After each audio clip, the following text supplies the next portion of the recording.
This argument over the certificate, why does Mr. Figueroa need the certificate, and do you think it can help him get out of the situation?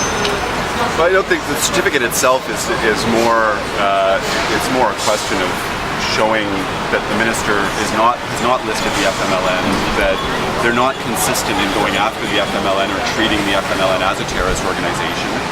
And the minister has an obligation to be clear about that and to say that this is not a listed entity, that they treat some people from the FMLN in a manner that is unfair. They're not consistent about how they deal with that, and tens of thousands of Salvadorians were members of the FMLN. And as Justice Mosley pointed out in his decision in a previous matter, according to the minister, 80 to 100,000 Salvadorians would be inadmissible for being members of a terrorist organization because they were members of a resistance movement in the course of the Civil War in El Salvador. What's your reaction to the judge's decision today to essentially defer deciding this? Oh, that's quite normal in these types of cases for the judge to make a decision after the hearing. We weren't expecting a decision necessarily today.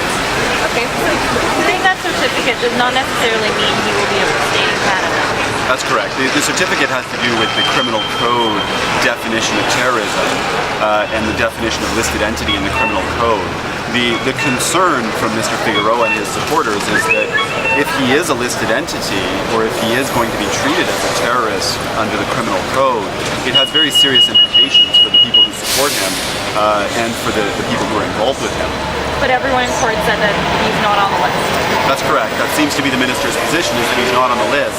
Why they refuse to just issue a piece of paper that says that, and why we've wasted so much taxpayers' money fighting about this in court, I simply don't understand.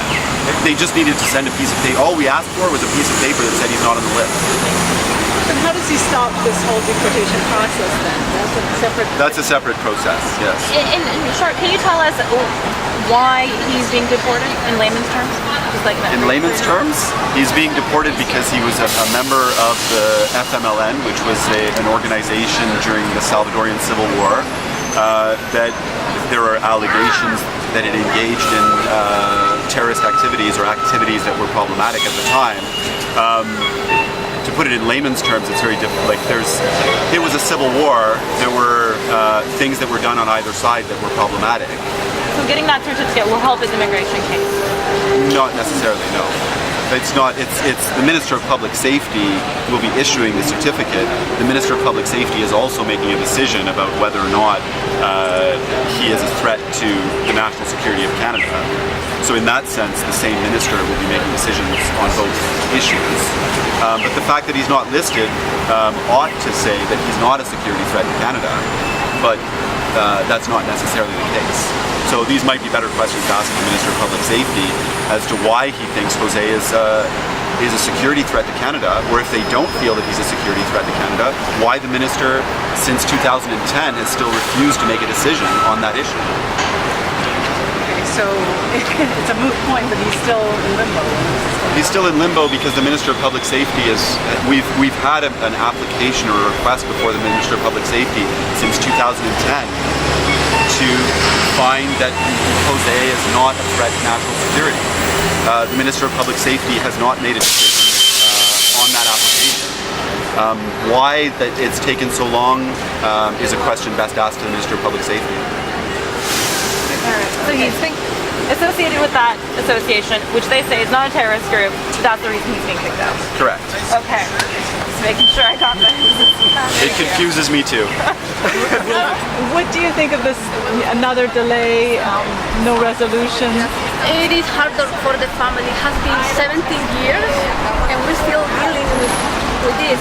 It's very hard, it's frustrating, but there's still hope.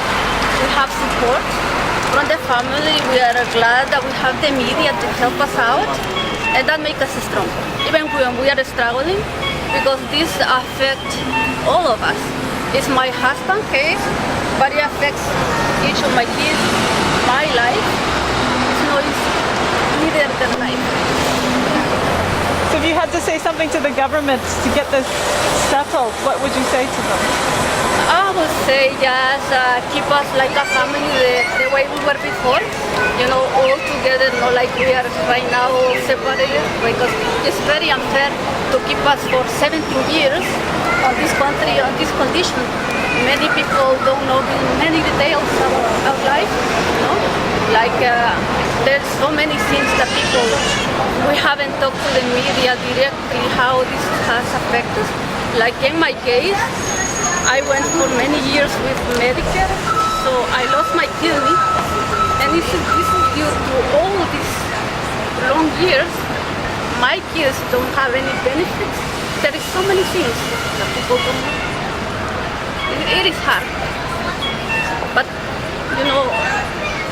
it makes us strong. All the people, the media, pastors, community is so important. Yes, I think they had to listen and let my husband